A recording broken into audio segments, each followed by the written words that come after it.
l'idée de ce petit moment avec vous, c'est de faire un peu un point régulier sur les sujets qui intéressent la délégation française du groupe Identité et Démocratie. On essaiera d'organiser ça de façon répétitive à l'occasion de chacune des sessions, d'autant que le groupe Identité et Démocratie a pris une place particulière puisque c'est maintenant le premier groupe d'opposition au Parlement européen. L'idée, c'est d'avoir un peu un échange sur quelques grands thèmes, donc l'évolution du Parlement européen après le Brexit. Ça a changé plus de choses qu'on ne pouvait l'imaginer. Évoquer un sujet d'actualité qui est l'affaire des drapeaux, si on peut l'intituler de cette façon-là. On s'est rendu compte que le président Sassoli avait pris un certain nombre de dispositions, on vous en dira un mot dans un instant. Parler d'un traité important qui est celui du traité de libre-échange avec le Vietnam et vous donner un peu la position de la délégation française dans ce cadre-là. Évoquer le programme de travail de la Commission, qui était un sujet il y a 15 jours, mais qui va s'étaler tout au long de l'année et vous donner un peu des perspectives.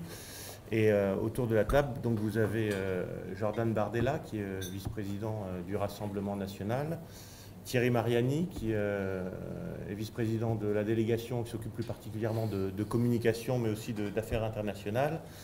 Hervé Juvin, notre président de la Fondation Identité et Démocratie. Tu diras peut-être aussi un mot, Hervé, sur l'activité de la Fondation qui nous permet de bien avancer sur des travaux de fond. Et doit nous rejoindre Nicolas Bay, mais qui a une intervention en séance à l'instant où nous parlons. Nicolas, qui nous rejoint. Il suffisait de parler toi pour que tu arrives. Voilà, donc sans plus tarder, ce que je vous propose, c'est qu'on aborde différents sujets. Peut-être, Nicolas, tu voulais commencer avec l'histoire du... Je te prends au débeauté, mais on avait dit qu'on évoquait l'idée étant premier premier groupe d'opposition, et après Jordan sur ce que tu veux. En effet, bonjour à tous. Excusez-moi pour mon arrivée un peu tardive. En effet, l'une des conséquences pratiques du Brexit, c'est que notre groupe devient le 4e du Parlement européen, alors qu'il était 5e jusqu'à présent, avec 3 sièges supplémentaires, un français, un italien et un néerlandais. Ça, c'est pour la gestion pratique. C'est donc un renforcement de notre groupe. Évidemment, le Brexit, nous le traitons d'abord sous un angle politique. Pendant 3 ans et demi, tout a été fait finalement pour maintenir peu ou prou le Royaume-Uni dans les dispositifs existants de l'Union européenne. C'était le sens de l'accord négocié entre Theresa May et Michel Barnier, qui l'un et l'autre étaient opposés au Brexit et donc étaient peu enclins à appliquer, à mettre en œuvre concrètement le choix souverain du peuple britannique. Finalement, la volonté de Boris Johnson, son succès aux législatives de décembre, a abouti à un accord, ce qui montre d'ailleurs que la question épineuse de la frontière irlandaise était surmontable, puisqu'elle a été surmontée dans le cadre de ce nouvel accord, ou cette modification de l'accord. Aujourd'hui, on entre dans une nouvelle phase, celle de la négociation des futures relations avec le Royaume-Uni.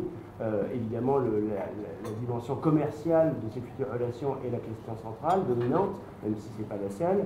Notre position de groupe, c'est, je crois, une position totalement partagée. Il y a une homogénéité dans le groupe sur cette question. C'est de dire que le Royaume-Uni est un ami, un allié, un voisin, pour la France encore plus que pour les autres.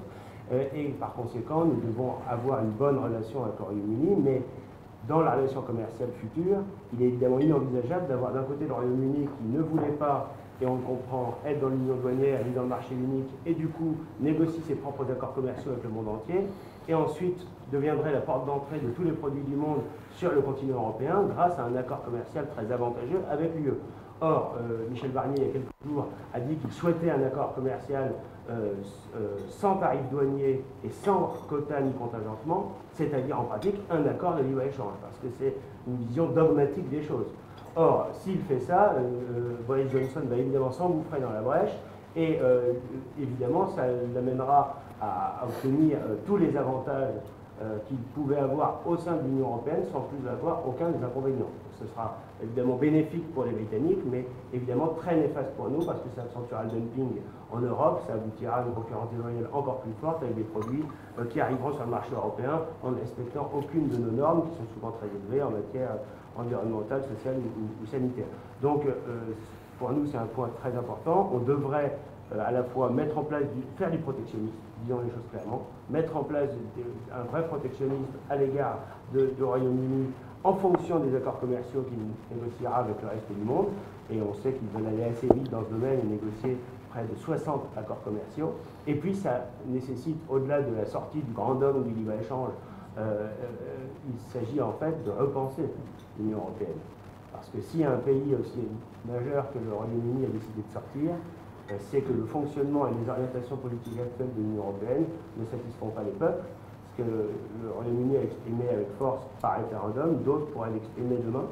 Et si on veut éviter d'en arriver à cette dislocation du projet européen, eh bien, la seule manière, eh bien, c'est de sortir de la fuite en avant fédéraliste et de revenir à une démarche plus respectueuse des nations et de leur souveraineté, privilégier des coopérations, pas forcément à 27, certaines peuvent être à 10, à 12, à 15, en fonction des sujets, et éviter la fuite en avant fédéraliste qui se traduit aujourd'hui par la volonté d'en finir avec la règle de l'unanimité au Conseil, c'est-à-dire en finir avec l'unanimité, ça aboutirait à priver de manière définitive dans tous les domaines, sachant que l'Union européenne a tendance à agir, y compris hors de ses domaines de compétences, priver les États membres de leur souveraineté. Donc ça, je pense que ça accélérerait en pratique la dislocation et donc il faut évidemment se garder de cette dérive. Et pour prolonger ce que dit Nicolas, je pense que le Brexit a été une claque pour l'Union européenne. Je pense que c'est un big bang dont l'Union européenne doit se saisir pour se réformer aujourd'hui drastiquement de fond en comble, du sol au plafond. Ça fait maintenant des années que nous tirons sur cet esprit qui vise à imposer la concurrence libre et non faussée à la fois à l'extérieur avec les accords de libre-échange dont on va vous parler juste après, notamment avec le nouvel accord dont on va discuter cette semaine entre l'Union européenne et le Vietnam, mais aussi évidemment à l'intérieur avec la directive du travail détaché dont nous avons beaucoup parlé pendant cette campagne électorale. Nous l'avons dit dans la nouvelle coopération européenne que nous défendons, que nous avons dans cette campagne, l'Alliance européenne des nations, consiste effectivement à mettre les nations européennes autour de la table lorsqu'elles y ont intérêt. C'est ce qui a fait la grandeur du continent par le passé avec Ariane, avec Airbus. Et en l'occurrence, plus l'Union européenne s'est renforcée, plus la souveraineté des États s'est affaiblie, plus le continent européen s'est affaibli en réalité. Et on voit qu'aujourd'hui, la construction européenne nous fait rater absolument tout. Nous fait rater la projection dans les grands projets d'avenir que sont la transition énergétique, la question environnementale, on a beaucoup à en dire, on vous en dira un petit mot tout à l'heure, l'intelligence artificielle, la 5G, l'Union européenne est là où elle ne doit pas être et n'est pas là où elle doit être. Donc nous, c'est un secret pour personne, nous défendons une Europe des nations. On souhaite évidemment la disparition de la Commission européenne. On souhaite que le Conseil soit renforcé et puisse permettre de mettre autour de la table des États sur de grands projets industriels, technologiques, qui nous permettraient de rivaliser avec les grands ensembles continentaux que sont aujourd'hui les États-Unis et la Chine. On veut que chaque État puisse décider de ce qui est bon pour lui, puisse décider de sa politique budgétaire, puisse décider du contrôle de ses frontières. On a encore vu le bilan accablant de Schengen il y a quelques jours à Marseille où un djihadiste, un cadre d'un groupe terroriste syrien était revenu par l'intermédiaire d'un visa Erasmus. Il était rentré évidemment en France comme on rentre en France, comme dans un hall de gare, et avait bénéficié d'un visa Erasmus. On veut que chaque État puisse faire du patriotisme économique. On s'est beaucoup battu à l'aune de ces élections municipales, dans les municipalités que nous dirigeons depuis 6 ans, pour faire en sorte que nos filières locales, nos filières nationales aient la priorité dans les marchés publics et dans les commandes publiques des mairies que nous dirigeons. Ce n'est pas forcément évident parce que vous savez qu'au nom de ce principe de concurrence libre et non faussée, les institutions européennes interdisent toute forme au-delà même de protectionnisme dont parlait Nicolas, de patriotisme économique, remettre les traités sur la table pour changer tout cela. Je dirais en un mot qu'aujourd'hui, vis-à-vis de l'Union européenne, on a beaucoup évolué et qu'on souhaite tout changer sans rien détruire parce que nous avons des alliés pour le faire. Nous avons des alliés puissants qui montent partout dans leurs pays respectifs. Et c'est vrai que ce Brexit nous donne aussi la possibilité de nous réaffirmer comme le premier groupe d'opposition de ce Parlement européen, à l'heure où les Renew, le PPE et les socialistes votent à peu près la même chose sur tous les grands sujets qui sont déterminants pour l'avenir de nos nations respectives. Et je dirais même que l'Union européenne va plus loin en niant même l'existence des nations et de leurs symboles, et notamment du drapeau dont je pense Jérôme m'a parlé. Alors merci pour, effectivement, on dira un mot sur le drapeau, mais parce qu'il doit intervenir en séance, un point quand même sur un sujet qui nous concerne cette semaine, qui est le traité de libre-échange avec le Vietnam. Hervé, si tu veux bien développer notre position. Jérôme, merci. Oui, si j'avais quelque chose à ajouter, c'est que notre préoccupation, je crois, commune, et ce que nous essayons de défendre dans cet hémicycle, c'est tout simplement l'intérêt national. L'intérêt national, il se défend en France. L'intérêt national, il se défend aussi au niveau de l'Union européenne, parce que sur un certain nombre de grands sujets, par exemple ceux du marché unique, par exemple celui des frontières extérieures de l'Europe, la défense de l'intérêt national passe aussi par un engagement de l'Union européenne. Une fois que j'ai énoncé cet axe majeur, 2 ou 3 priorités. Une priorité qui va me donner l'occasion tout à l'heure de m'exprimer sur le projet de traité de libre-échange avec le Vietnam, c'est d'éviter l'enlisement dans les questions techniques pour conserver toujours une approche politique. Je vais y revenir dans 30 secondes. Une seconde priorité, c'est de nous ouvrir. Lors d'un colloque récent sur le Brexit, ton initiative, nous avons eu l'occasion d'inviter un ancien éditorialiste du Guardian, David Goodhart, qui est le grand théoricien des somewhere et des anywhere. Je crois que notre mouvement, notre délégation a vocation à réunir des gens qui réfléchissent sur l'écologie, des gens qui réfléchissent sur les bouleversements de nos sociétés, des gens qui réfléchissent sur les impacts des nouvelles technologies. Et en gros, nous avons eu une priorité d'ouverture dans cette maison dont vous savez qu'elle est quelquefois extraordinairement confinée dans des idées reçues et dans des idéologies qui ressemblent à des croyances religieuses. C'est le cas sur ce traité concernant le libre-échange avec le Vietnam. Je le dirai dans quelques minutes, les traités de libre-échange ne sont qu'un des symptômes de cette maladie mortelle pour nos nations qu'est le globalisme. J'ai parlé du globalisme qui est une idéologie de dissolution des nations et pas de la mondialisation qui est une réalité commerciale qui d'ailleurs s'est déroulée à de nombreux épisodes dans l'histoire du monde. La première mondialisation, elle date probablement des routes des épices et de la soie il y a plusieurs millénaires. Ce que je dirais donc à l'occasion de cette négociation du traité de libre-échange avec le Vietnam, c'est qu'aujourd'hui, il est simplement indécent de rajouter de la globalisation à la globalisation et de l'ouverture à l'ouverture, alors que la question c'est plutôt de considérer cette aberration écologique que sont des chaînes logistiques qui font 3 ou 4 fois le tour du monde, de considérer les risques géopolitiques que nous prenons quand nous acceptons par exemple que 90% des principes actifs des médicaments vendus en France, comme d'ailleurs en Grande-Bretagne, soient fabriqués en Chine ou en Inde. C'est un risque géopolitique absolument majeur. Et puis nous savons tous les risques d'exécution qui font qu'un certain nombre de grands industriels français, que je ne citerai pas, savent que dès cette semaine, ils ont des problèmes d'approvisionnement en pièces détachées venant de la Chine, et que sous 15 jours, un certain nombre de chaînes de production vont être à l'arrêt, tout simplement parce que les usines chinoises, qui sont leurs seuls fournisseurs mondiaux, sont à l'arrêt. Est-ce que nous pouvons accepter une telle situation? Alors la situation très concrète de ce qui s'appelle INTA, qui est la réunion des députés européens qui s'occupent de commerce international, c'est qu'on nous noie sous les détails. On nous noie sous les détails techniques, on nous noie sous les chiffres, on nous noie sous les pourcentages. Tout ceci pour nous faire accepter l'idée que, oui, c'est bon pour les entreprises françaises et européennes de commercer avec le Vietnam. Et notre travail à nous, c'est de remettre les choses au niveau où elles doivent se discuter, qui est le niveau politique. Est-ce que oui ou non, il faut plus d'ouverture des frontières? Est-ce que oui ou non, on est disposé à accepter un traité de libre-échange avec le Vietnam, sachant qu'on ne contrôlera à peu près rien de ce qui se passe dans ce pays, notamment tout ce qui viendra des pays voisins que sont le Laos, le Cambodge, etc. Est-ce que nous acceptons cela? Et donc notre travail, et mon travail dans cette commission, c'est de remettre les choses et les discussions au niveau où elles doivent se passer, qui sont des discussions politiques. C'est évidemment le cas avec le Brexit. C'est une discussion politique et pas une discussion technique. Et notre effort et notre priorité, c'est de ne pas nous noyer dans les détails et de considérer les grands axes politiques qui doivent être ceux de notre action. Merci Hervé. Dans les autres sujets qu'on aborde... Vas-y. Dans les autres sujets abordés cette semaine, il y a notamment quelques sujets, comme à chaque fois, d'affaires internationales, puisque l'Union européenne, le Parlement européen en tout cas, une opinion sur tous les sujets, rarement sur les bons, mais en tout cas sur tous les sujets. Et peut-être que Thierry, tu peux nous faire un point notamment sur la Syrie, qui revient encore une fois. Merci Jérôme. Sur tous les sujets, l'Union européenne a une opinion, mais sur tous les sujets, son opinion n'a aucun intérêt puisqu'aucun impact.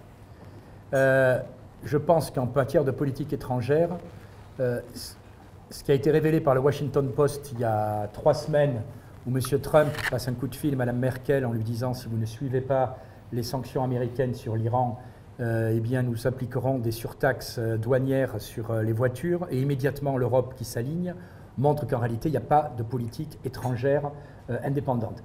Mais comme nous, vous assistez en général à ces demi-journées délicieuses où dans la même demi-journée, on donne une leçon aux États-Unis, à la Russie, au Venezuela, au Burkina Faso, à la Guinée, etc. Bref, tout ça qui n'a aucun impact.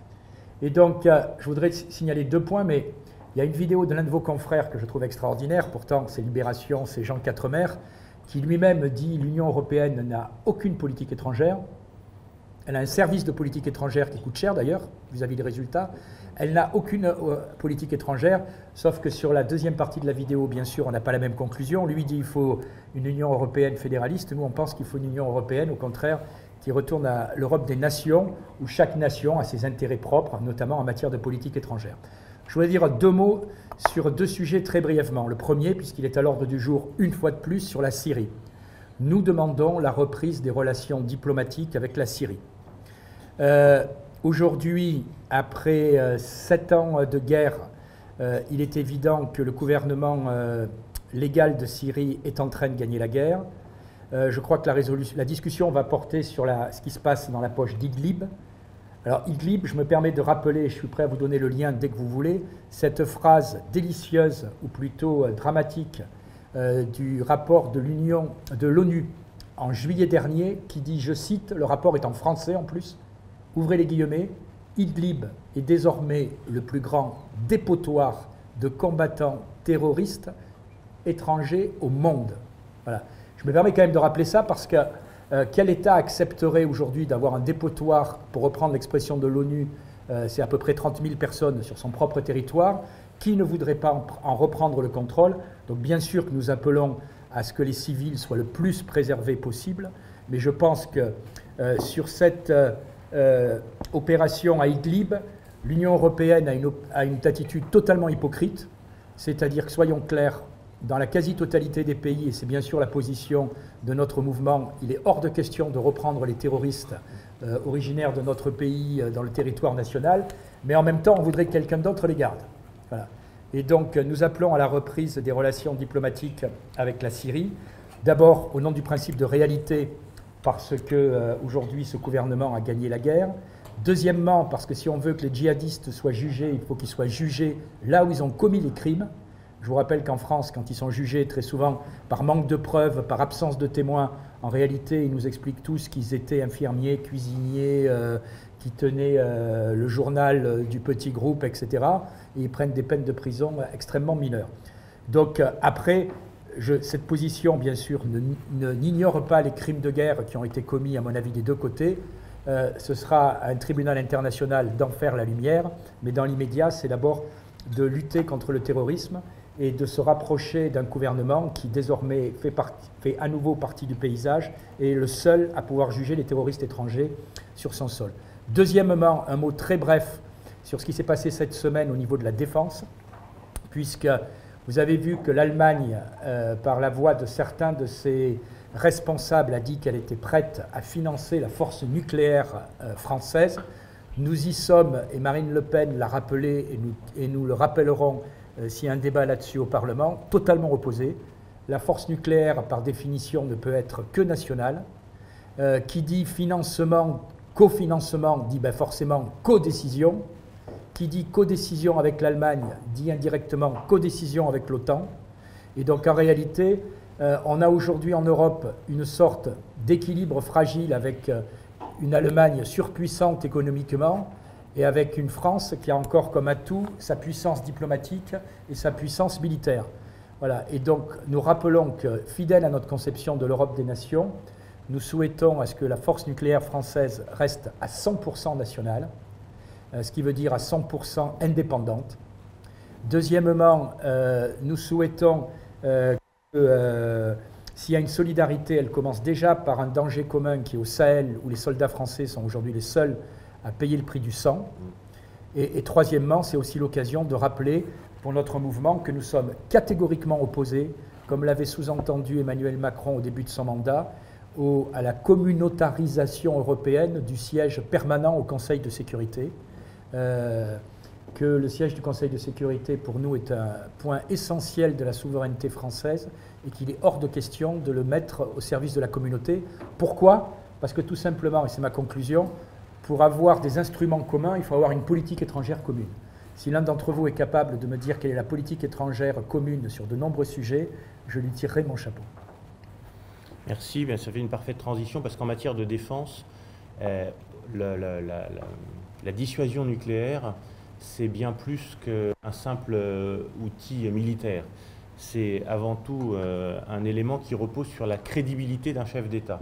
Et si aujourd'hui l'Allemagne peut se permettre d'attaquer la France sur sa capacité, sa volonté de faire perdurer cet élément qu'est la dissuasion nucléaire, c'est révélateur d'une immense faiblesse d'Emmanuel Macron. Un chef d'État qui serait respecté, considéré comme étant sûr de ses positions à l'international, ne serait pas aujourd'hui mis en cause de cette façon-là. Et la dissuasion nucléaire, c'est aussi bien plus large par le plan industriel. C'est aujourd'hui l'ensemble des grandes entreprises françaises de défense, que ce soit Thales, que ce soit Dassault, que ce soit le Naval Group, que ce soit la CNIM, un peu entreprise de plus petite taille. Toutes ces entreprises ont réussi dans des secteurs d'excellence, notamment tirés par la dissuasion nucléaire. Donc comme le disait Thierry à l'instant, c'est un révélateur d'un immense échec d'Emmanuel Macron sur le plan international, et ça n'est pas le discours qu'il a pu faire récemment, qui est là pour rassurer les Français, rassurer les industriels sur sa capacité à incarner cet élément clé de la Ve République. Le Parlement et la politique, ce sont aussi des symboles. Et il y a deux symboles importants cette semaine sur lesquels nous agissons. Le premier, c'est la décision absolument arbitraire et brutale du président Sassoli de faire retirer les petits drapeaux que nous avions tous sur nos pupitres. Ces petits drapeaux sont là depuis, c'est la 3e mandature à l'occasion de laquelle il y a des drapeaux. Il y avait des drapeaux britanniques pendant très longtemps, il y a des drapeaux français, il y a des drapeaux italiens, il y a des drapeaux espagnols, allemands. Toutes sortes de délégations faisaient flotter ces petits drapeaux, et dans une vision qui est liée à la panique qu'évoquait Nicolas Bay tout à l'heure, la panique liée au Brexit, le Parlement européen, on ne sait pas qui, parce qu'il n'y a pas de décision écrite. Le bureau, nous a-t-on dit du haut de l'hémicycle, aurait décidé que la présence de ces petits drapeaux était contraire à l'article 10 de notre règlement intérieur qui interdit les bannières. Le drapeau français n'a rien d'une bannière. Il est protégé et il figure à l'article 2 de la Constitution française. C'est un étendard qui symbolise la République française, qui symbolise la France et les Français. Et il n'est pour nous pas question de céder à cette injonction du Parlement européen qui, en fait, après le Brexit, souhaite écraser les nations. Et pour écraser les nations, quel meilleur symbole que d'arracher leur drapeau? On a vu qu'au moment même, d'ailleurs, où il tentait d'arracher les drapeaux français ou allemands ou italiens, il faisait flotter un petit fanion au milieu des rangs régnaux, un petit fanion du drapeau européen, sans que cela n'appelle de réprimande de la part du président du Parlement. C'est donc clairement une attaque qui est extrêmement politique. Et donc j'ai rendez-vous cet après-midi avec le président Sassoli pour lui faire soit revenir en arrière sur cette décision pour laquelle il n'existe aucun document écrit, soit qu'il confirme qu'effectivement il souhaite continuer de sanctionner les parlementaires, et dans ce cas-là nous ferons un recours devant la Cour de justice, la Cour européenne de justice, pardon. L'élément important, c'est que par ailleurs, les sanctions qu'ils ont faites sont des sanctions très inhabituelles. Vous savez que quand des parlementaires, c'est arrivé, il y a des parlementaires qui parfois agissent de façon contraire à l'honorabilité, portent des t-shirts ou s'agitent dans l'hémicycle. La sanction qui est classiquement réservée à ce genre de manifestations sont une retenue sur l'indemnité parlementaire, l'éventuelle interdiction de siéger ou en commission pendant un moment. Là, de façon totalement arbitraire, le président de séance coupe la parole aux députés qui arborent un petit drapeau. Ça veut dire qu'il s'attaque à l'élément le plus important du parlementaire, qui est sa liberté d'expression. Ce qui caractérise la capacité d'un parlementaire à agir, c'est de pouvoir se lever dans l'hémicycle lorsqu'il a un temps de parole et défendre l'opinion, défendre la vision politique qu'il a du texte en question. En coupant la parole aux parlementaires, c'est un geste totalement arbitraire, autoritaire, quasi totalitaire, qui en tout cas s'attaque au droit le plus fondamental du parlementaire, qui est celui de parler. Donc au-delà du symbole, c'est une attaque en règle qui est faite contre les nations et contre la liberté des parlementaires de rester des parlementaires au Parlement européen, mais des parlementaires nationaux. Et nous sommes avant tout des parlementaires français au Parlement européen. Deuxième sujet qui est aussi symbolique et important, c'est ce qui s'est produit hier lorsque notre groupe a proposé d'avoir un débat sur la liberté d'expression menacée par la montée des intégrismes religieux. Nous avons fait cette proposition à la suite de l'affaire dite affaire Mila, que vous connaissez tous, cette jeune femme qui est l'objet de menaces de mort, d'injures multiples. La question de ces propos qui s'apparentent plus à des propos d'une mauvaise chanson de rap qu'à du Victor Hugo ou du Baudelaire n'est pas le sujet. Le sujet, c'est qu'aujourd'hui, on essaye de l'empêcher de parler parce qu'elle a critiqué l'islam. On a même vu la garde des Sceaux française quasiment laisser entendre qu'elle était sur le point de recréer le délit de blasphème. Si on s'attaquait à l'islam, on risquait d'être condamné par des tribunaux. Nous avons donc proposé qu'on ait un débat de cette nature. Le groupe PPE, à la demande de François-Xavier Bellamy, est venu nous voir en nous disant « Écoutez, ce sujet nous intéresse, c'est un sujet dont on souhaite parler, c'est compliqué d'en parler de façon séparée. On vous propose, puisque nous avons un débat cette semaine sur l'antisémitisme, de rajouter à l'ordre du jour de ce débat l'intitulé exact de votre demande, c'est-à-dire les dangers que rencontre la liberté d'expression face à la montée de l'intégrisme religieux. Il y a donc eu un échange en séance où François-Xavier Bellamy a proposé que soit rajouté cet intitulé à l'ordre du jour. Comme nous sommes là pour faire avancer et construire cette Europe sur des bases qui sont les nôtres, nous avons accepté cette proposition dès lors qu'effectivement cela reprenait bien notre intitulé. Et on a vu que l'opposition, Verts, Renew, socialiste, d'assez peu de voix, a finalement refusé cette proposition du PPE.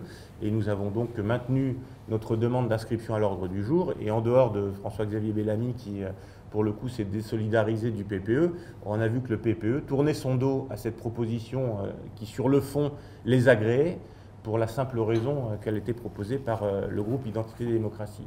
Je crois que là-dessus, les choses sont en train de changer parce qu'à plusieurs reprises, des parlementaires du PPE sont venus nous voir hier soir et ce matin, nous indiquant leur mal-être d'avoir été contraints de voter négativement. Et on voit bien que le PPE aujourd'hui est en train de subir des coups très très profonds entre celles et ceux qui ont envie de rester dans une mouvance du système les conduisant à créer une alliance avec Renew, le Parti socialiste, et celles et ceux d'entre eux, comme le Fidesz de Orban ou quelques autres, qui sont maintenant très mal à l'aise avec ces positions antinationales, ces positions qui refusent de pointer du doigt la réalité de la montée de l'intégrisme islamique. Et je crois que le groupe ID est justement ce révélateur, et que dans les semaines, dans les mois qui vont venir, les coups portés contre cet unanimisme qui aujourd'hui n'est plus que de façade seront importants. Voilà, donc c'était les points qui seront essentiellement abordés à l'occasion de cette session, et on échange avec vous avec plaisir si vous avez des questions. Anna Madensky from Europe Magazine. Nous sommes la média anglophone, je sais parler un peu français. J'ai trois questions en effet. La première question, c'est concernant la formation du nouveau budget avec les Anglais, parce que, peut-être c'est pour Nicolas B, comment vous voyez déformer le budget assez forte sans permettre aux Anglais cette approche à la carte? Parce que maintenant, c'est le problème qu'il n'y a pas d'assez d'argent pour beaucoup des activités, pour beaucoup des politiques de l'Union européenne. Est-ce que c'est possible? C'est pas possible. Et deuxième chose, comment ça reflète ce nouveau budget sur la politique agricole de la France? Voilà. Deuxième question, c'est concernant Sahel. C'est pour ceux-ci qui veulent répondre. Comment vous voyez la situation là? Parce que c'est très menaçant et c'est pas assez. Maintenant, Estonie va envoyer 100 personnes, je crois, mais pas les autres États de l'Union européenne. Et comment vous voyez la solidarité des Européennes? Parce qu'il y a très peu de l'aide de la part de l'Union européenne afin de battre les terroristes au Sahel. Donc, et troisième, c'est drapeaux. Parce que auprès des Nations Unies, les gens, les représentants sont fiers des drapeaux et chaque pays est à côté des drapeaux. L'Union européenne n'a pas le budget en soi, il a le budget des pays membres. Donc pourquoi vous voyez cette politique de répression des, disons, donateurs, parce que l'Union européenne existe de l'argent des contribuables qui sont les citoyens du pays. Donc comment vous voyez ce chemin des socialistes Sassoli et est-ce qui sont exactes les mesures juridiques qui vous et vous et aussi politiques d'entreprendre? Merci de vos questions. Je commence par le budget. Ça ouvre le débat sur le cadre financier pluriannuel qui est en cours de préparation et de négociation. En réalité, la logique voudrait que le Royaume-Uni quittant l'Union européenne, ça aboutisse de manière automatique à une baisse du budget de l'Union européenne. Or, ce qui est envisagé, c'est au contraire de maintenir, voire d'augmenter le budget de l'Union européenne, c'est-à-dire en pratique la contribution des États et notamment la contribution des États qui sont contributeurs nets. Le Royaume-Uni était un contributeur net, puisqu'il versait plus qu'il ne recevait, et il versait environ 5 milliards d'euros de plus qu'il ne recevait. Il est évident qu'il faut sortir de la logique qui consiste à aller dans une espèce de fuite en avant. On augmente le budget, on envisage même des ressources propres. Quand on parle de ressources propres, c'est-à-dire en pratique la préparation d'un futur impôt européen. Or, on sait très bien que cet impôt européen serait une couche supplémentaire dans le millefeuille fiscal. Ça ne remplacerait pas la fiscalité des États membres, ça s'ajouterait à la fiscalité des États membres, y compris quand elle est déjà très forte. C'est le cas de la France, où on est à 47% ou 48% de notre PIB en prélèvement obligatoire.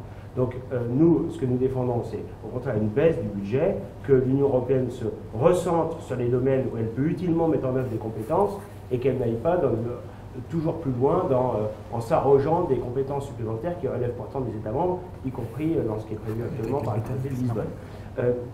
La sortie du Royaume-Uni, en réalité, doit aboutir à traiter le Royaume-Uni comme un pays tiers. Or, tout est fait aujourd'hui, et la discussion de tout à l'heure à laquelle je participais l'a montré, pour essayer de faire comme s'ils étaient toujours dans l'Union européenne. C'est-à-dire que Michel Barnier nous dit on va faire en pratique un accord de libre-échange. Ils avaient, dans la négociation préalable, ils avaient proposé avec insistance au Royaume-Uni de rester dans les dispositifs de l'union douanière et du marché unique. Et il leur avait même proposé un statut analogue à celui de la Norvège, c'est-à-dire vous n'êtes pas dans l'Union européenne, mais vous êtes dans l'espace économique européen. Et donc vous versez une certaine somme pour cela. Le Royaume-Uni a refusé cette option. Et parce que ce ne serait pas le Brexit, cette option en réalité. Ça aboutira en pratique à rester dans les dispositifs existants de l'Union européenne. Donc ils ont fait le choix de sortir, on doit traiter comme un pays tiers. Ça ne veut pas dire qu'on le traite comme un pays ennemi. Ça veut dire que c'est un voisin, c'est un allié, c'est un ami, il n'y a aucun doute là-dessus, mais c'est un pays tiers qui défend ses intérêts, à nous de défendre les nôtres. Donc il est évident qu'il y a des grands enjeux, notamment sur la pêche, mais aujourd'hui on est en mesure d'avoir un bras de fer qui pourrait jouer en notre faveur sur la pêche, sur la négociation, parce que 70% de la pêche britannique est vendue sur le continent européen. Pourtant, le Royaume-Uni a accès actuellement à notre espace de pêche, notamment français, mais pas seulement. Donc on a des leviers de négociation en réalité sur la question de la pêche. Sur l'agriculture, on voit bien que la réforme de la PAC a été très mal négociée par la France, qu'aujourd'hui la préparation de la PAC future aboutira à privilégier les pays de l'Est au détriment notamment des très grands pays agricoles comme la France, donc c'est évidemment une très mauvaise nouvelle. Ça doit aussi, ça devrait nous conduire à déconstruire la politique agricole commune. C'est-à-dire qu'il y ait des coopérations en matière agricole, très bien, mais que ce soit à Bruxelles, par la Commission européenne, que l'essentiel des décisions en matière d'agriculture soit décidé, ça c'est une catastrophe. Pourquoi? Parce que la logique qui a été privilégiée depuis des décennies en matière agricole, ça a été le développement des très grandes exploitations agricoles, au détriment des petites et des moyennes, et ça a tué la polyculture, la diversité des productions. Il y a des pays européens qui n'ont pas de diversité de production agricole. La France a cette chance d'avoir une très grande diversité dans sa production agricole, ce qui nous place en situation d'autosuffisance alimentaire, si on le veut. Donc on n'a pas la même situation que d'autres pays européens. Donc, on devrait négocier la politique agricole évidemment en fonction de nos intérêts et en mettant sur la table cette force et cet atout que la France a, et qui lui permettra éventuellement, si elle le souhaitait, de sortir totalement des coopérations agricoles européennes, et en tout cas de ne pas se faire imposer les décisions depuis Bruxelles. Donc, bien sûr que le Royaume-Uni, comment dire, je le disais tout à l'heure, va essayer d'avoir un accord commercial très privilégié avec l'Union européenne, mais si on lui accorde cela, au nom du grand dogme du libre-échange dont les institutions européennes ne veulent pas sortir, eh bien, ça va nous fragiliser terriblement. Et s'agissant de la France, ça frappera le plus durement et le plus rapidement notre agriculture et notre pêche. Pour ce qui est de la PAC, est-ce que vous êtes du coup opposé, ou en tout cas vous pensez qu'il faudrait revenir sur le mode de calcul? Je pense à l'unité de surface. On parle notamment du scandale aussi en République tchèque, qui serait dû à ce mode de calcul. Est-ce que, comme d'autres groupes, vous souhaitez le changement de ce calcul-là pour les aides? Alors sur ce point précis, il faudra, il n'est pas là, mais c'est Gilles Le Breton qui est notre spécialiste en la matière, donc je ne vais pas me prononcer sur ce point précis, mais nous, ce qu'on défend d'une manière générale, c'est ce que je dis, c'est une déconstruction. On ne refuse pas le principe de coopération en matière agricole, mais il faut sortir du système actuel, dont on voit bien qu'au départ, certains agriculteurs ont considéré qu'ils étaient les bénéficiaires, c'est-à-dire que des aides européennes importantes ont privilégié certains secteurs, les céréaliers notamment, mais à condition d'avoir une taille d'exploitation suffisante. Et puis ça a tué toutes les petites et même les moyennes exploitations. Donc ce modèle-là, aujourd'hui, il est mortel pour notre agriculture. Et quand je dis mortel, c'est malheureusement au sens propre, puisqu'on a un agriculteur qui se suicide tous les 2 jours en France. Cette situation de la France, elle n'est pas unique en Europe. Il y a d'autres pays qui sont assez durement touchés. Je crois que l'agriculture espagnole se porte pas beaucoup mieux non plus. Et donc, il y a trop de disparités dans les modèles agricoles nationaux pour essayer, comme le fait l'Union européenne, de les harmoniser de force. Et en réalité, étant incapable d'harmoniser, la PAC a consisté pour l'essentiel à spécialiser les pays. Voilà. Et ça a été vrai pour la pêche. Voilà, la pêche française a toujours souffert. Pourquoi? Parce que l'Union européenne avait décidé que les pays de pêche, ce seraient les pays du Nord et l'Espagne. Bon. Et donc il faut sortir de ce modèle-là. Il faut permettre la diversité, le maintien de la diversité pour les pays qui ont cette chance-là, et éviter la spécialisation. Parce que la spécialisation, en réalité, ça facilite le travail des technocrates, mais ça tue le tissu agricole des pays. Tu veux commencer sur la Sahel? Sur le Sahel, très brièvement. J'ai vu la décision de l'Estonie, effectivement, d'envoyer 100 soldats au Sahel. Je salue cette décision parce que c'est d'abord une réciprocité. Je rappelle que la France est présente depuis 2017 dans le cadre de l'opération Lynx en Estonie. On a alors le niveau des troupes est variable, en général c'est aux alentours de 300 qui opèrent dans un battle group avec des hussards britanniques, si ma mémoire est bonne. Donc, bravo à l'Estonie. Mais j'allais dire, que font les autres? Voilà.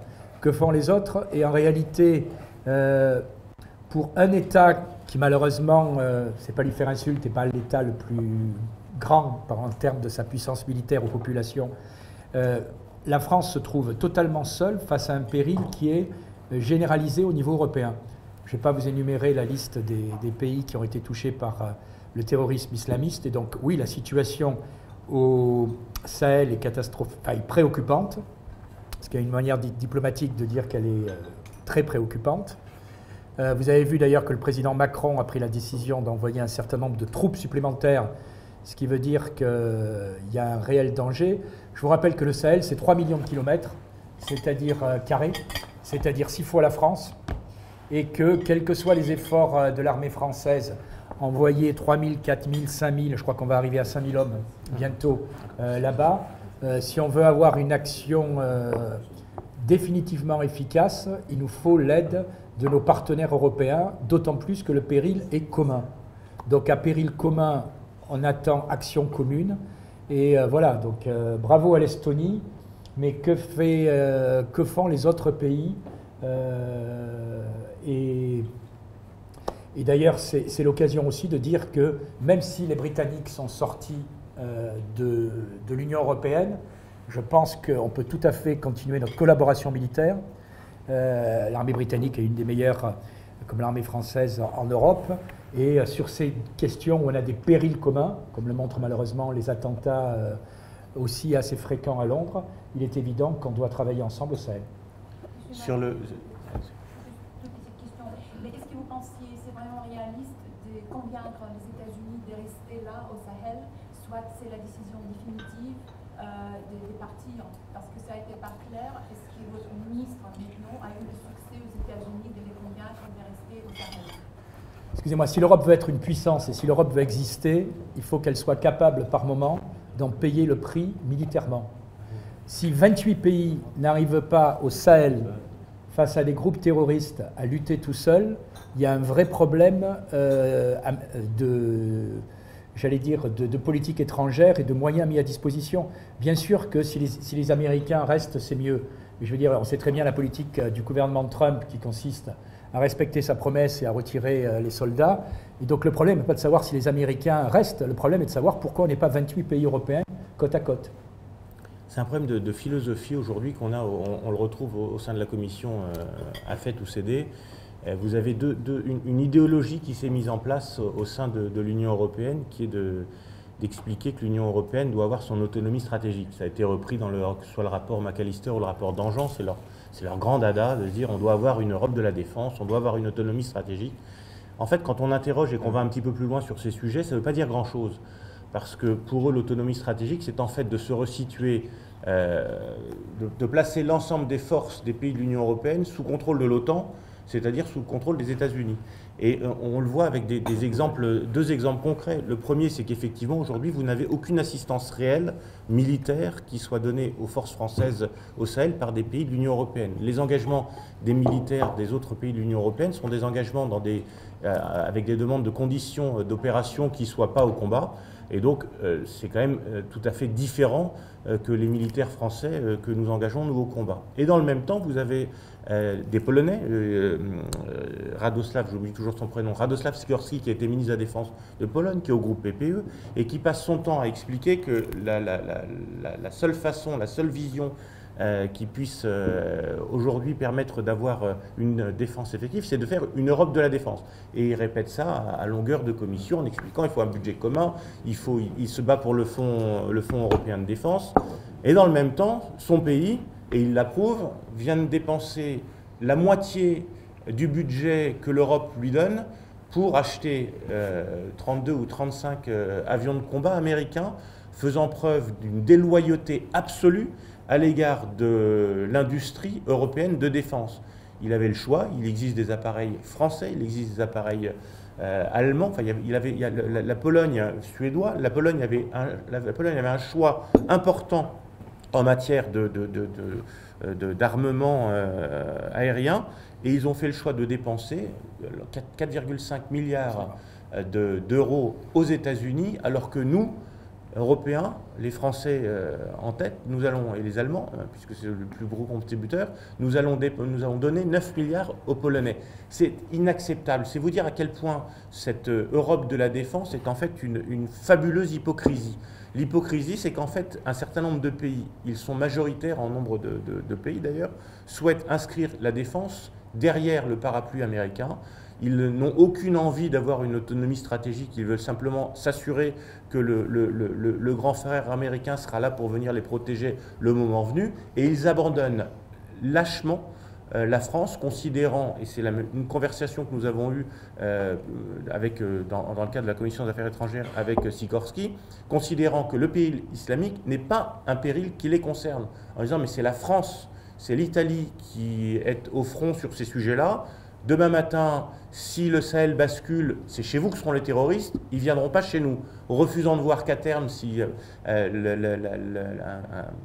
les choses devaient empirer au niveau de l'Europe occidentale, en particulier en France, ce serait évidemment pour ensuite aller prospérer dans leur propre pays. Donc il y a une très courte vue et un alignement mécanique, automatique derrière les Américains, qui fait qu'aujourd'hui, puisque les Américains se désintéressent effectivement de cette zone, considérant qu'il appartient aux pays de l'Europe d'être les premiers au feu, au combat pour empêcher que le Sahel ne bascule totalement dans le terrorisme islamique, ils considèrent que ce n'est plus leur problème. Donc il y a une très très grande hypocrisie, parce que les deux rapports que je viens de citer qui ont été adoptés affiche et donne le sentiment qu'il y aurait une volonté européenne de faire quelque chose auquel nous ne croyons pas et que nous ne partageons pas, parce que nous considérons que les enjeux de défense sont des enjeux de souveraineté nationale, mais eux essayent de présenter un autre projet. Dans la réalité, quand vous creusez, en fait, ça n'est même pas vrai.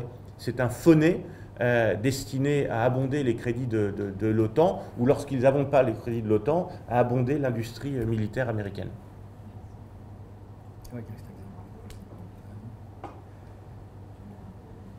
D'autres questions? Sur les drapeaux, il y a une autre question sur les drapeaux. Oui, merci madame, parce que les actions juridiques qui sont possibles, les actes juridiques, parce que est-ce qu'il faut poursuivre aussi M. Sassoli soit le Parlement afin d'humilier en effet les nations en retirant les drapeaux? Bah oui, le drapeau de retirer. D'abord, il y a un problème de sécurité juridique, c'est-à-dire que c'est la troisième mandature pendant laquelle des drapeaux sont installés, que nous avons une décision qui nous a été annoncée en séance sans que nous ayons le moindre courrier, sans qu'il y ait la moindre explication écrite des raisons pour lesquelles ces drapeaux doivent être retirés. Il a été fait référence par oral à l'article 10 du règlement intérieur. Donc, comme je vous le disais, je rencontrerai le président. Ils ont coupé Farage, ils m'ont coupé aussi, moi ils m'ont interdit de parler tant que je ne baissais pas mon drapeau, bien sûr, c'était sur une vidéo, donc la présidente a accepté de me donner la parole à partir du moment où j'ai couché mon drapeau, ce qui était vexatoire et humiliant, c'était très clairement donc une volonté de faire en sorte que le drapeau national ne soit plus affiché. Et donc, effectivement, je rencontre le président Sassoli cet après-midi pour lui faire préciser les choses, en lui indiquant que nous irons jusqu'au bout et que derrière, nous introduirons un recours contre cette décision arbitraire et totalement quasi totalitaire. Un petit complément là-dessus. L'article 10 du règlement intérieur indique que les bannières sont interdites et les banderoles sont interdites. La présidence du Parlement européen a toujours toléré, notamment les groupes Verts et Gouet, qui expriment par des pancartes, par des t-shirts, etc., des opinions, qui essayent d'alerter le Parlement sur tel ou tel sujet. Il y a toujours eu une très grande tolérance en la matière. Donc même les bannières et les banderoles, en réalité, sont tolérées en pratique. Mais assimiler, ou les t-shirts, mais assimiler un drapeau national à une bannière, à une banderole, n'a absolument aucun sens. Et ça a tellement aucun sens que depuis des années et des années, des drapeaux nationaux étaient présents dans l'hémicycle sans que ça ne pose aucun problème et sans que les présidents précédentes, celle de Martin Schulz et celle d'Antonio Tajani, n'y aient trouvé rien à redire. Donc on voit bien que c'est une décision politique. Et j'ajouterais que lorsque des ambassadeurs viennent au Parlement européen, dans les salles de commission notamment, eh bien l'usage systématique, c'est qu'ils ont leur drapeau national pour indiquer justement qu'ils sont là en tant que représentants de leur nation. Et c'est évidemment normal, et c'est l'usage du Parlement. Donc nous sommes, selon la terminologie du droit français, des représentants de la France au Parlement européen. Par facilité de langage, on nous appelle députés européens, mais en réalité, nous sommes des représentants de la France au Parlement européen.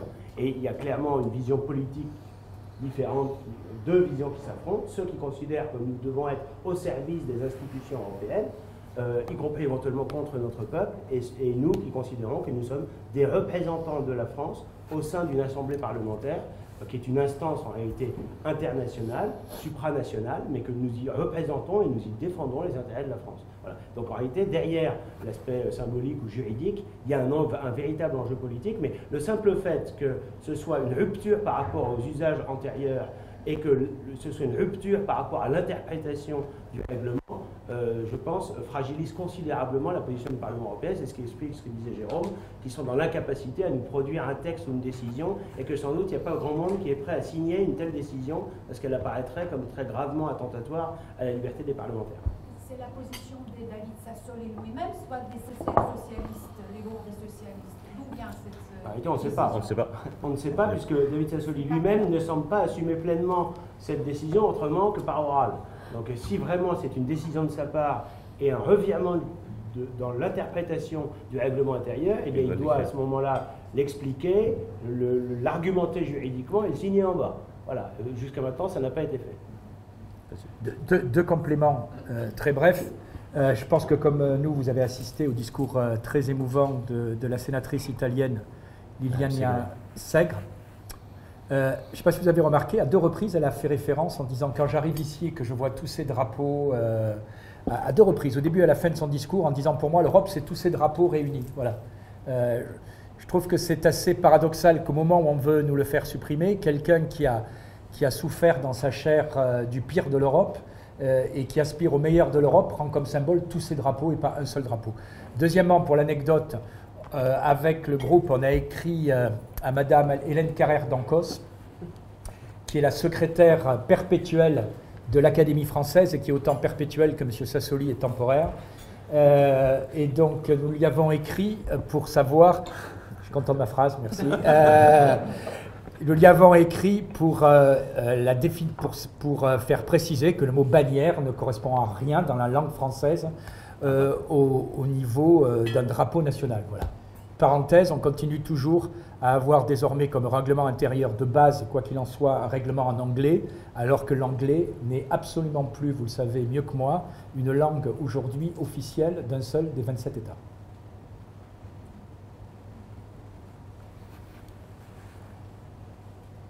D'autres allez-y. Est-ce que vous pouvez nous dire un mot sur le programme de travail de la Commission Ah oui, sur le programme, tout à fait. En fait, sur le programme de travail de la Commission, l'un des éléments qui nous a particulièrement choqué, c'est le revirement qu'a fait Madame van der Leyen sur le souhait de ne plus intituler l'un de ses objectifs protection du mode de vie européen, mais promotion du mode de vie européen. Et on voit d'ailleurs à l'occasion de ce programme qu'il n'est en aucune façon, que la lutte contre l'immigration notamment, est en aucune façon l'un des sujets majeurs de la Commission. Ils se sont lancés, notamment hier, dans une nouvelle politique d'élargissement, en indiquant ce choix d'élargissement comme étant l'une de leurs priorités, alors qu'on voit bien, notamment qu'en mai dernier, à l'occasion des élections, c'est quelque chose qui a été refusé par l'ensemble des peuples européens. Donc le programme de travail de la Commission est en fait totalement déconnecté de la réalité qui est née des élections européennes de mai dernier et qui est en réaction en fait au Brexit. Ce qu'on a pu vous dire les uns et les autres, c'est qu'en fait on sent bien aujourd'hui un Parlement, mais aussi une Commission qui s'interroge sur la façon dont ils vont pouvoir contraindre les nations et le Conseil notamment à continuer sur un projet qui reste un projet fédéraliste et qui ne prend pas en compte ce départ d'un pays majeur. Le Royaume-Uni, c'était quand même l'équivalent en termes de population des 20 plus petits États, sans que ce soit désagréable de dire petits, mais des 20 États les moins peuplés. Donc ce qu'on souhaiterait, ce qu'on aurait souhaité, ce qu'on leur a dit d'ailleurs au moment en séance, c'est que le travail de la Commission soit un peu plus en phase avec les demandes qui sont nées des élections du mois de mai dernier, et surtout qu'elles prennent en compte ce Brexit, parce que finalement le projet européen, le rêve européen auquel on est un certain nombre à avoir adhéré, le Rassemblement national est un parti qui ne récuse pas un projet européen. Au contraire, on a un projet alternatif. Ce projet alternatif, il fonctionnait, il était imparfait, mais il fonctionnait à peu près jusqu'en 1992, jusqu'à ce qu'on ait cette Union européenne. Et le jour où on est passé à l'Union européenne, où on a confié un pouvoir législatif majeur à la Commission, qui est sorti de son rôle d'être le secrétariat du Conseil, c'est ce jour-là qu'ils ont tué tué en fait le projet européen, et le Brexit en est l'exemple le plus flagrant. C'est un peu, le Brexit, c'est un peu la Pologne de Jaruzelski. Lorsque les Polonais ont voté contre Jaruzelski et ont mis en place un gouvernement démocratique, les années qui ont suivi, ça a vu s'effondrer le système de l'URSS et des pays qui étaient affidés à l'URSS. Et ce que n'a pas perçu, en fait ils l'ont perçu, ils ont bien compris que le Brexit était un immense danger, et donc ils ont organisé un programme de travail en fermant les yeux, les oreilles, et en se disant mais il ne s'est rien passé, on continue comme avant et on va même aller plus loin dans une organisation fédérale. Et ça se retrouve dans l'ensemble des sujets. Sur le programme de travail, on peut peut-être dire un mot quand même du Green Deal, puisque c'est la mesure phare de Ursula von der Leyen. Oui. Alors, c'est vrai qu'aujourd'hui, la préoccupation écologique, je crois qu'elle est unanimement partagée. Tout le monde a conscience de la nécessité de préserver notre environnement. La question, c'est comment y parvenir efficacement, et là encore en défendant nos intérêts. Finalement, quand on regarde le schéma qu'a présenté Ursula von der Leyen, il y a une très grande incohérence. Elle nous dit d'un côté que la logique du libre-échange mondialisé est le modèle européen que défend l'Union européenne, et le modèle, et par ailleurs, il faudrait un niveau d'exigence dans nos normes environnementales qui soit encore plus élevé qu'aujourd'hui. Aujourd'hui, l'Europe, les pays européens ont déjà le niveau d'exigence en matière de normes environnementales le plus élevé au monde. On est les plus vertueux en la matière. On peut peut-être mieux faire dans certains domaines, c'est possible. Mais l'illusion selon laquelle on serait automatiquement imité si on élève encore davantage le niveau de ces normes, pour le coup, c'est une aberration, parce qu'en réalité, nos compétiteurs sur la scène internationale, nos compétiteurs économiques, eh bien, ils vont profiter au contraire de la situation.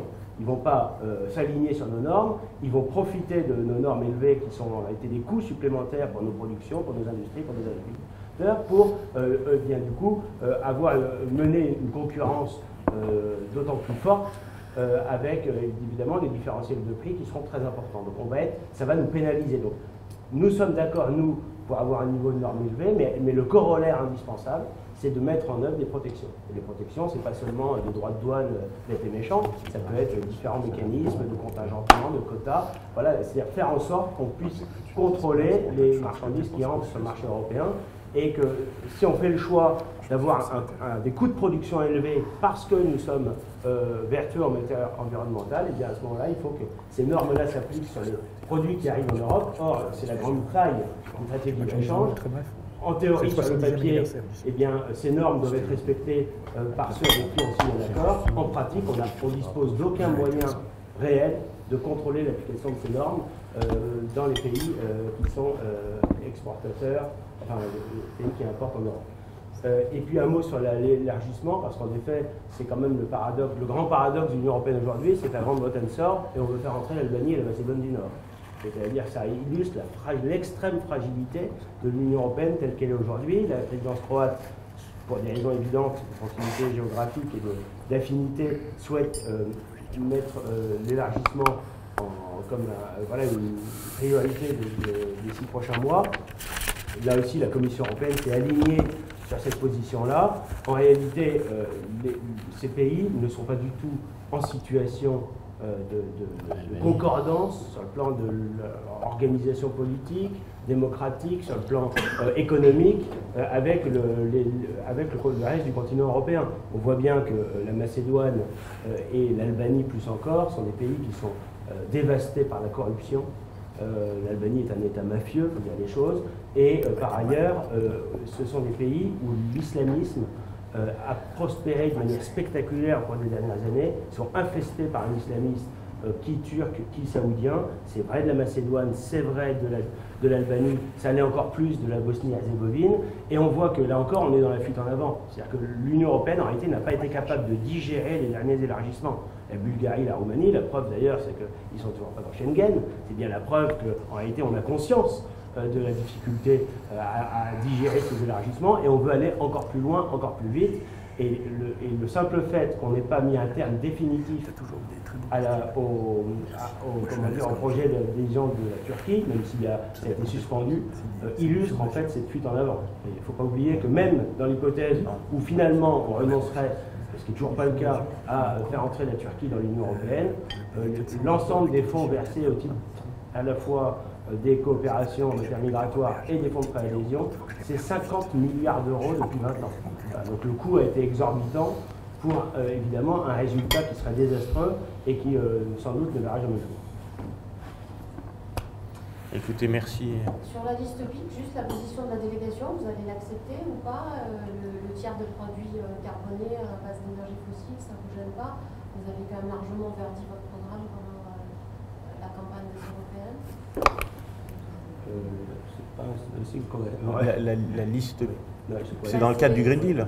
Oui, voilà. La liste proposée par la Commission, oui. 151 projets. Oui, sur le principe, encore une fois, c'est Hervé qui s'en occupe. Non, mais sur l'aspect du Green Deal, c'est en fait la proposition qu'ils nous font, la proposition que fait l'Union européenne, c'est une réponse classique inspirée par les Verts, qui est de dire il y a une réponse globale à l'ensemble des problèmes environnementaux. Nous avons une position totalement différente, qui est de dire que les problèmes environnementaux doivent être adressés avec des solutions locales. Aujourd'hui, l'ensemble des projets qu'ils nous proposent ne prennent aucunement en compte cette réalité. On ne prend pas en compte le bilan carbone lorsqu'on fait venir les produits et qu'on importe les produits de l'étranger. On ne prend pas en compte le bilan carbone ou social lorsqu'ils sont construits dans ces pays. Donc le Green Deal de Mme von der Leyen, c'est à la sauce européenne le projet porté par Greta Thunberg, qui est de dire on doit en fait tous sur Terre faire un effort, et donc ici en Europe, aux États-Unis, on doit porter l'effort parce que pendant ce temps les autres n'ont pas les moyens de faire un effort. Nous, notre vision, elle est totalement différente. C'est de dire, et Hervé en parlait tout à l'heure, c'est la délocalisation permanente de l'ensemble de nos outils de production qui amène un coût environnemental qui est considérable. Un exemple, je l'emploie régulièrement, mais il est tellement visible. Quand vous allez à Nice sur le cours Saleya pour acheter une rose qui vient du Kenya coûte moins cher qu'acheter une rose qui vient de Vintimille. La réalité, c'est que le Green Deal, il ne changera rien. Aujourd'hui, on ne prend pas en compte la réalité, le coût social, le coût environnemental de la production de cette rose. On est en train d'assécher les sols au Kenya et ce n'est pas le Green Deal qui va changer quelque chose.